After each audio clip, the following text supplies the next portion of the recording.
Kita ini adalah satu. Kita ini sama. Diciptakan Allah dari zat yang satu.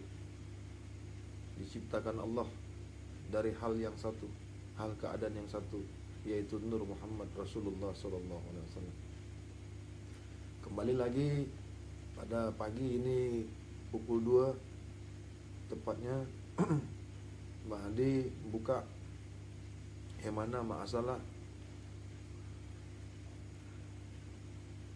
7 sifat yang ada pada diri manusia. Mana ada sifat yang ketujuh nih, yang ketujuh yang ada pada diri zahir nih. Ada diri zahir, mestilah ada diri batin. Supaya jangan tersalah paham. Nak tengok yang batin tu dengan penglihatan batin, ya. Nak tengok yang zahir tu dengan penglihatan yang zahir. Nak tengok yang rahasia tu dengan penglihatan yang rahasia, ya. Mesti paham. Kita ni manusia, Allah bagi akal. Kena gunakan akal kita secara psikologi, ya. Jangan cuba-cuba tengok benda yang gaib dengan mata zahir, ya. Jangan nak cuba tengok benda batin pakai zahir. Itu sangsut.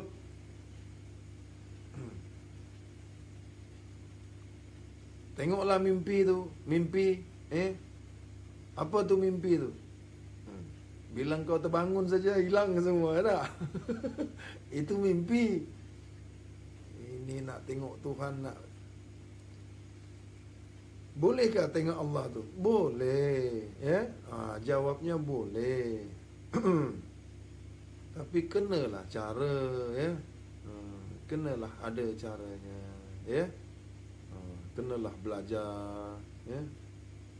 Penyaksian tu sampai tingkatan penyaksian. Bila kita nak berjumpa Allah, bila kita nak berjumpa, mesti level dia mestilah sama, ya. Bukan nak jadi Allah. Allah dah ada level, mesti level. Apa tu level? Apa tingkatan penyaksian kepada Allah itu apa? Jadi pengetahuan syariat, pengetahuan tarekat, pengetahuan hakikat, pengetahuan makrifat, percayalah, ya. Belum tahap, belum level penyaksian, ya. Belum sampai tahap menyaksikan kepada yang disaksikan. Jadi saksi menyaksi ini levelnya bukan di makrifat, ya. Sekali lagi Bang Hadi ingatkan ni, ya. Apa salah Bang Hadi? Banyak guru makrifat cakap berjumpa, nak tilik, nak tengok. Itu biar dia. Itu ilmu dia, ya. Sebab dia tak faham makna makrifatullah, ya. Dia tak tahu sempadan ilmu dia, ya. Ilmu kita, pengetahuan kita ni ada sempadan dia, ya. Ada batas dia. Manusia itu mempunyai batas. Jangan nak melampaui batas, ya. Mata zahir ni ada sempadan dia, ada batas dia. Telinga zahir ni ada batas dia. Apa batas tu? Malaysia panggil apa? Tak tahu kah? Jadi kalau jadi manusia ni, kalau manusia ni sedar, faham sempadan, nak tengok yang zahir, pakai mata zahir. Itulah Allah bagi dua. Arti dua tu, makna dua tu bukan dua penglihatan. Penglihatan tu satu. Macam mana orang buta tu? Orang buta tu macam mana? Dia tengok pakai mata zahir kah? Orang buta tengok pakai mata zahir kah? Ni biar faham, ya. Orang buta tu mata zahir dia tak ada. Mata ada lah. Biji mata ada. Biji mata ada. Tapi tak boleh tengok sebab buta. Maka dia tetap boleh menengok. Dia tetap boleh menengok dengan penglihatan batiniah dia. Pandangan rohaniah dia. Boleh. Begitu juga kita nak melihat Allah ni. Tapi kita bukan nak kaji, bukan pengajian penglihatan Allah ni ya. Jauh lagi nanti. Kita masih duduk di makrifat lagi ni, ya. Masih mengkaji pandangan zahir dan pandangan batin. Kalau pandangan zahir berbatas, ya, berasma, berwaktu, berafal, bersifat, berzat, itu pandangan zahir. Muhaddas, kasar, mata kasar, badan kasar, jasmaniah, syariat, bahkan dikumpulkan semua. Jadi supaya kita ni tak dikecoh orang lagi, tak ditipu orang. Zahir, syariat, kasar, apa lagi? Biji mata, apa lagi? Dah semua bahkan dibagi tahu dah. Supaya jangan sangsut-sangsut. Itu luar nama dia. Bagian luar. Bagian luar itu bukan terlepas dari tubuh kita ni. Dia bersempadan. Dia mempunyai batas. Tak boleh tembus-menembus. Namanya pandangan nyata. Yang nyata saja boleh ditengok dia. Yang kasar saja. Yang halus tak boleh. Jangan dicampur dengan yang batin. Jangan dicampur dengan yang halus. Mesti faham. Mata engkau tu, tengok. Kalau dah macam ini, engkau cakap penghadi kasar pula. Mata kita ni, mata zahir kita ni, hanya boleh tengok, hanya boleh tilik, hanya boleh memandang yang kasar juga. Jadi mesti faham dulu. Ini Allah, ini Allah. Macam kita ni kah? Macam hang kah? Macam makhluk kah? Jadi kalau tak faham, belajar faham. Ketahui sifat laisa kamislihi syai'un. Faham dulu betul-betul. Kalau tak faham, tanya dengan guru. Carilah, guru kan banyak. Banyak guru. Apa tu makna laisa kamislihi syai'un?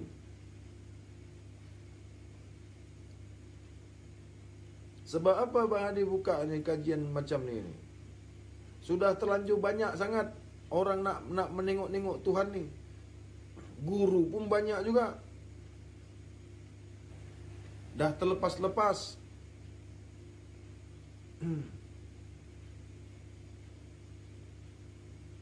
Dah banyak terlepas kajian dia. Terangnya manusia, terang lagi Allah. Terang lagi cahaya, lagi terang Allah. Ada kan yang cakap-cakap macam tu kan? Terang matahari, lagi terang Allah.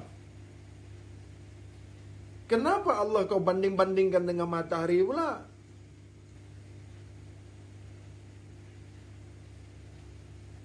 Allah dibanding-bandingkan dengan cahaya ke? Allah engkau banding-bandingkan dengan benda?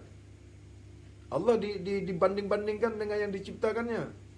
Bolehkah?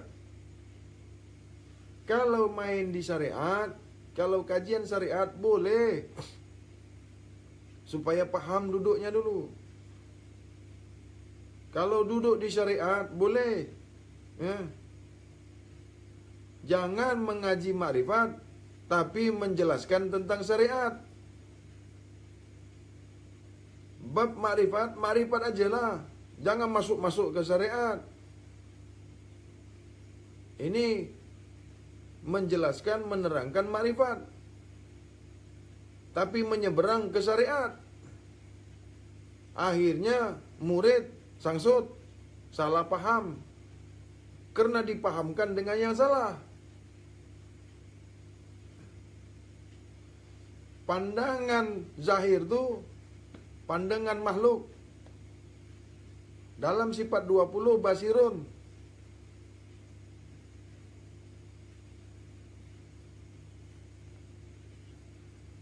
Bersalahan dengan basar.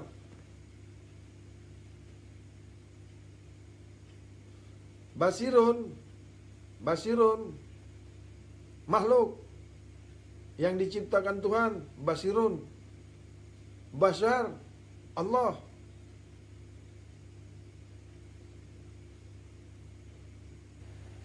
Kalau salah nih, cakap salah, komen tuh bawah tuh.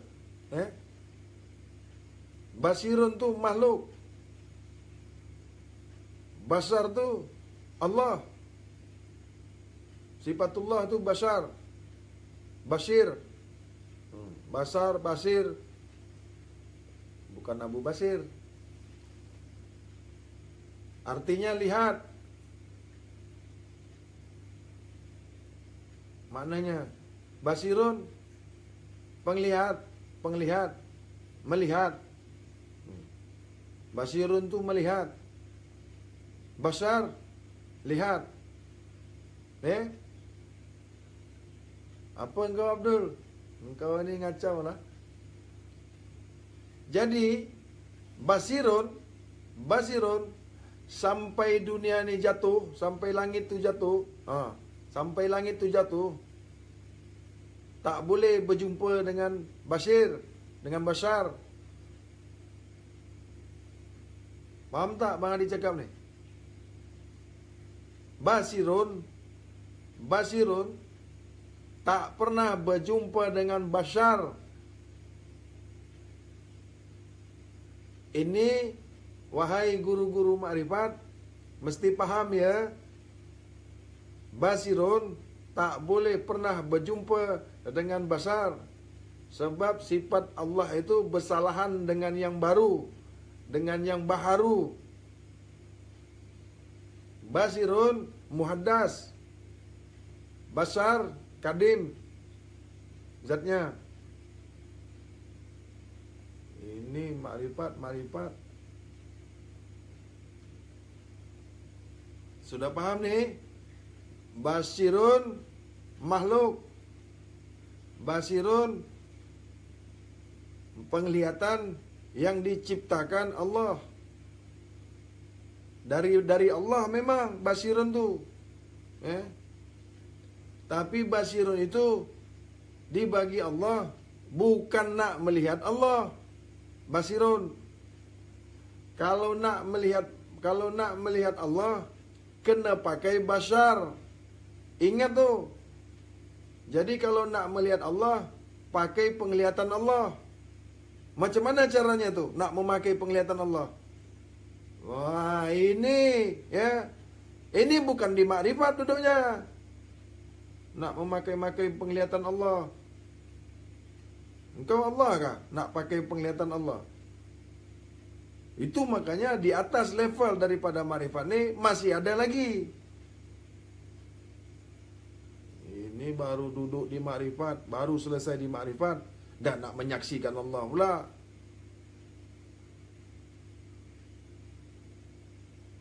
Berkali-kali Bang Hadi cakap, banyak sangat Bang Hadi dah cakap lah. Makrifat itu awaluddin makrifatullah. Tak faham ke maknanya tu? Awal-awal sekali hidup ni, awal-awal sekali hukum ni, mengenal Allah. Jadi ilmu makrifat ni baru nak mengenal, bukan nak menyaksikan Allah. Awaluddin makrifatullah itu maknanya awal-awal sekali kita ni hendaklah kenal Allah. Bukan maknanya awal-awal nak menyaksikan Allah. Ini kena tahu. Faham tak? Jadi kalau belajar makrifat, belajar mengenal Allah. Belajar ilmu makrifat, belajar mengenal Allah. Bukan belajar nak tengok Allah.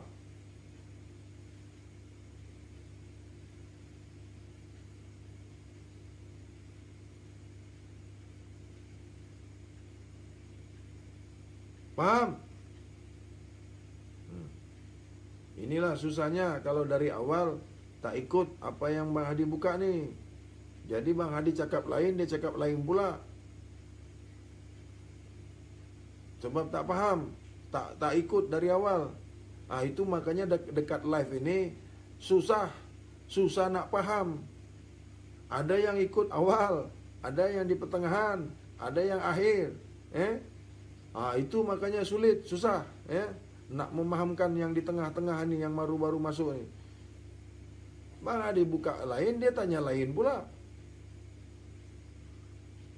Kembali lagi, judul kita ni bersembang ni, berbagi ni, pandangan zahir, pandangan batin, penglihatan zahir, penglihatan batin.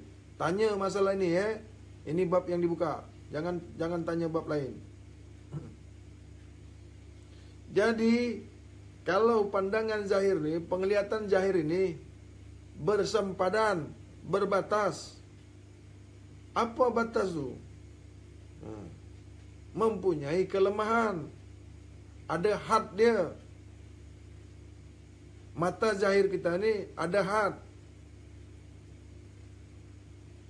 Tak tahu juga had ke? Mampui.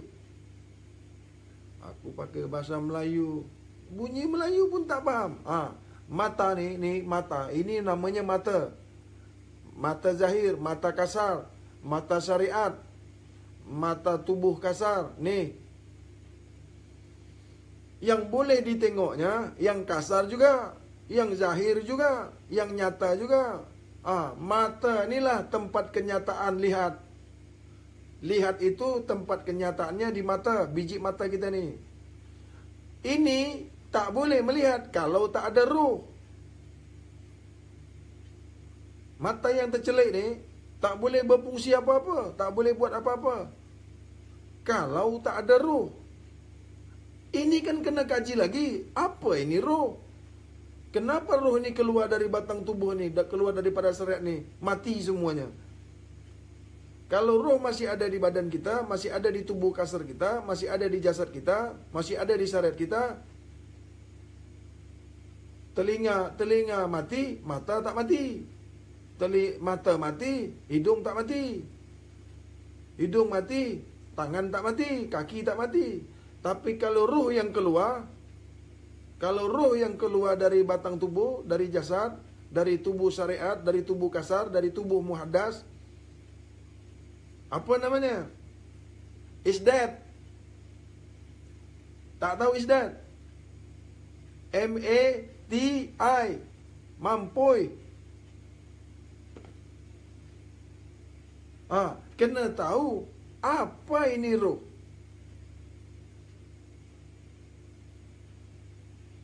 What is this?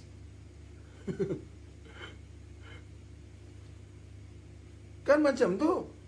Kenapa satu ni keluar daripada jasad kita? Kenapa yang satu ni keluar daripada syariat kita? Ikut semua. Kenapa yang satu ni keluar dari batang tubuh kita? Semuanya ikut keluar. Semuanya ikut mati. Kenapa tu? Apa ni roh ni? Tidak ada di makrifat.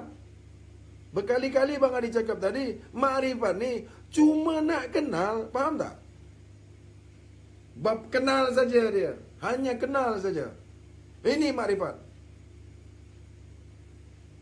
Jadi jangan kena temberang guru, Tanya lagi dengan guru tu yang mengajar makrifat tu, yang membuka kaji makrifat. Guru, ini makrifat ni apa maknanya? Kena tanya dulu. Supaya kita ni tahu apa yang kita nak belajar ni. Supaya kita ni tak nak tahu apa yang dibagi guru. Makrifat ni ilmu, pengetahuan, kajian. Nak kenal Allah. Pegang baik-baik ya. Kalau nak jumpa Allah, lain lagi babnya. Kalau nak menyaksikan Allah, lain lagi babnya bro. Cakap tu dengan guru tu. Jangan sembarang aja nak bagi tunjuk aja.